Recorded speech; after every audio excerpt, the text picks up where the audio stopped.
नमस्कार साथियों, प्रवक्ता कृषि 2016 के पार्ट 6 में कुछ प्रश्नों को हल करते हैं। प्रश्न नंबर 51, गहरी जड़ वाली प्रणाली वाला फसल चक्र चुनिए। तो इसका सही उत्तर है साथियों गन्ना, कुसुम और अरंडी।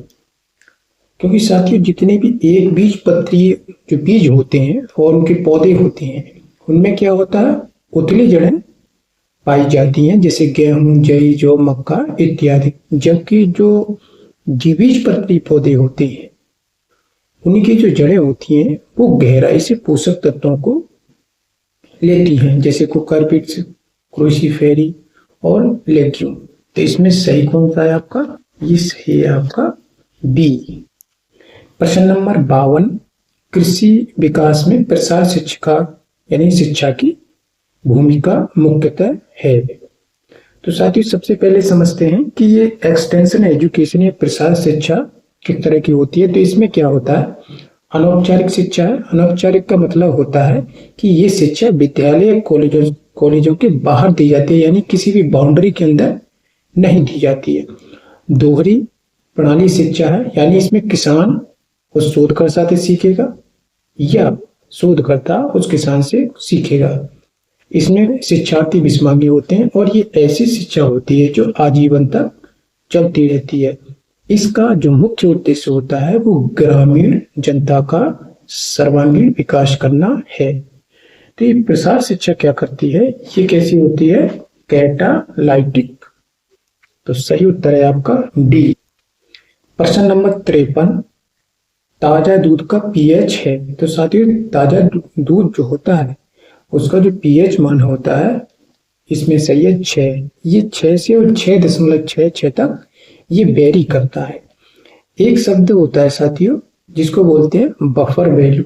बफर वैल्यू का क्या मतलब होता है कि ये दूध क्या है, ये द्रव है, अगर इसमें अम्ल या क्षार डाला जाए तो इसका जो पीएच मान है उसमें किसी भी तरह का क्या होगा, बदलाव नहीं होगा। उसी को बोलते हैं बफर वैल्यू, यानी सम प्रतिरोधात्मक मान। तो इसमें जो 6.6 पीएच होता है तो इसकी जो बफर वैल्यू होती है 0.018 होती है, जबकि 6 पे 0.024 होती है। जब पशु थनैला रोग से ग्रसित होता है उस समय जो दूध का पीएच मान होता है वो 7.2 से 7.4 तक हो जाता है। और इस बीमारी को यानी जो थनैला बीमारी को कौन करता है? जीवाणु, जैसे स्ट्रेप्टोकोकस ऑरियस, और ये सबसे ज्यादा प्रमुख जीवाणु होता है। प्रश्न नंबर 54, ऑपरेशन होल्डिंग से अभिप्राय है। तो साथ ही इसका सही उत्तर होता है डी, यानी इसका सही उत्तर क्या है? नेट, यानी सी वाला, किसानों द्वारा कृषि शुद्ध भूमि क्षेत्रफल। तो साथियों ये जो कृषि जनगणना हुई थी उसके अनुसार क्या होता है, सीमांत कृषक उस किसान को बोलते हैं जिसके पास 1 हेक्टेयर से कम भूमि है, और छोटा किसान 1 से 2, और बड़ा किसान जिसके पास 10 हेक्टेयर से अधिक भूमि है। प्रश्न नंबर 55, सामान्य रोटी गेहूं जो टिटकम एस्टिवम है उसमें गुणसूत्रों की संख्या को कितनी होती है? 42, जिसको मैक्सिकन गेहूं के नाम से जानते हैं। तो वो कैसा होता है? ये साथियों हेक्साप्लॉइड होता है। तो इसका उत्तर ए सही है। जबकि जो ट्रिटिकम मोनोकोकम होता है ये कैसा होता है साथियों? ये डिप्लॉइड होता है। जबकि यहाँ पर जो हमने लिख रखे हैं ये कैसे होते हैं? सभी ये हेक्साप्लॉइड होते हैं। और ट्रिटिकम ड्यूरम और ट्रिटिकम डाइकोकम में गुणसूत्रों की संख्या कितनी होती है? 28। तो इसका क्या सही है? ये कैसे होते हैं? टेट्राप्लॉइड। साथियों एक जापान की किस्म थी जिसका नाम था नोरिन 10। उस नोरिन 10 किस्म से क्या निकाला गया था? नोरिन नाम का जीन निकाला गया था। इस जीन का सबसे पहले प्रयोग यानी उपयोग जो है एससी साल्मोन ने सन 1948 में किया था, और गेहूं की कुछ जो शीतकालीन किस्में विकसित की थी। इसी जीन का उपयोग सन 1961 से 62 में डॉक्टर एनी बोरलॉग के द्वारा सीमेंट में किया गया था, जिसके कारण विश्व में हरित क्रांति की शुरुआत हुई थी। प्रश्न नंबर 56, सीधे बीज धान में जो खरपतवार नियंत्रण की एक हालिया जो है तकनीकी विकसित की है उसका नाम है सीड परिवर्तन। साथ ही इसका सीधा सा मतलब ये एक जैविक प्रक्रिया होती है। इसमें क्या होता है कि कृषि क्षेत्रों में खरपतवार समुदाय को प्रभावित करना होता है। प्रश्न नंबर 57, गेहूं का मामा खरपतवार, ये किससे, इसकी फैमिली क्या साथी हो, इसकी फैमिली होती है साइपरेसी।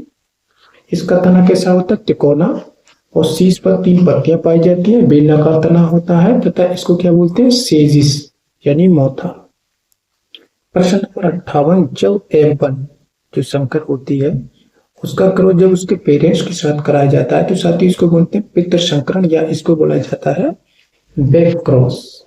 यहाँ पे मैंने बताया जैसे मान लो ये 2 नस्ल है, ये मादा है ये नर है, जब इनका क्रॉस कराया तो F1 बना। अगर F1 का दोबारा क्रॉस इनके पेरेंट्स के साथ कराया जाता है तो उसी को क्या बोलते हैं, बैक क्रॉस बोला जाता है। जबकि साथियों टेस्ट क्रॉस क्या होता है, टेस्ट क्रॉस होता है जिसमें F1 का क्रॉस किसके साथ कराया जाता है, उसके जो अप्रभावी पेरेंट्स के साथ कराया जाता है तो उसी को बोला जाता है टेस्ट क्रॉस। और साथ ही इसमें अतिरिक्त जानकारी है कि मास सिलेक्शन, जो मास सिलेक्शन होता है ये स्वपरागित तथा परपरागित दोनों प्रकार की फसलों में उपयोग किया जाता है, लेकिन मुख्य रूप से इसका उपयोग किसमें किया जाता है, परपरागित फसलों में किया जाता है। यह पादप सुधारने की सबसे पुरानी विधि है। प्रश्न नंबर 59, ओजोन परत के क्षय के कारण, अगर ओजोन परत साथियों क्षय हो जाएगा और नष्ट हो जाए तो क्या हुआ, पराबैंगनी किरणें सीधी धरती पे आएंगी और कैंसर पैदा करेंगे जिसे बोलते हैं त्वचा कैंसर या स्किन कैंसर के नाम से जाना जाता है। जैसे सूर्य साथी जो बोला थोड़ा समझते हैं इसे। और इससे क्या होता है, यूवी रे जो पराबैंगनी किरणें आएंगी तो एक होती है उत्तरी परत जो होती है समताप मंडलम पाई जाती है, यही क्या करती है, इस यूवी रेज को अवशोषित कर लेती है जिसके कारण हम कैंसर से बच पाते हैं। और जब ये टूट जाएगी यानी ये वाली परत टूट जाएगी तो क्या होगा, सीधी ये जमीन पे आएगी और कैंसर पैदा करेगी। एक इसमें साथी दे रखा है ये वाला, तो इसका उत्तर हमने यहाँ लिख रखा है। ये क्या लिखा है, ग्लोबल वार्मिंग। इसका मतलब होता है कि जो सूर्य से आने वाली जो हीट है वो पृथ्वी पर आएगी और पृथ्वी से टकरा कर ऊपर नहीं जा पाती है, पुनः वो पृथ्वी पर टकराती है जिसके कारण क्या होता है, पृथ्वी का तापमान बढ़ जाता है। तो ग्लोबल वार्मिंग में जो सम्मिलित गैसें कौन कौन सी, जैसे कार्बन डाइऑक्साइड, मीथेन, CFC और N2O। और साथ ही इसमें एक शब्द दे रखा है जिसका नाम होता है अम्लीय वर्षा। तो अम्लीय वर्षा को हमने यहाँ लिख रखा है, जब सल्फर डाइऑक्साइड ये जो होती है ये NO के यानी कि नाइट्रिक ऑक्साइड के साथ में जब क्रिया करती है तो उससे क्या बनता है, सल्फ्यूरिक अम्ल और नाइट्रिक अम्ल बनता है जिसे क्या बोलते हैं, अम्लीय वर्षा। और यही जो है पानी के साथ घुल के कहाँ जाती है, पृथ्वी पे आ जाती है। प्रश्न नंबर 60, निम्नलिखित में कौन सा एक रोगाणु, तो रोगाणु के लिए काम जो करते हैं साथी उसका नाम है बोरिक अम्ल। जबकि यूरिया क्या है, यूरिया एक कार्बनिक खाद है। क्लोरोफार्म क्या होता है, सर्जरी में या पशुओं को बेहोश करने के लिए इसका प्रयोग किया जाता है। और आपका ये जो फॉस्फोरिक अम्ल होता है इसका प्रयोग किसमें, जैसे फीड उद्योग में पशुओं के स्वास्थ्य को सुधार में इसका प्रयोग किया जाता है।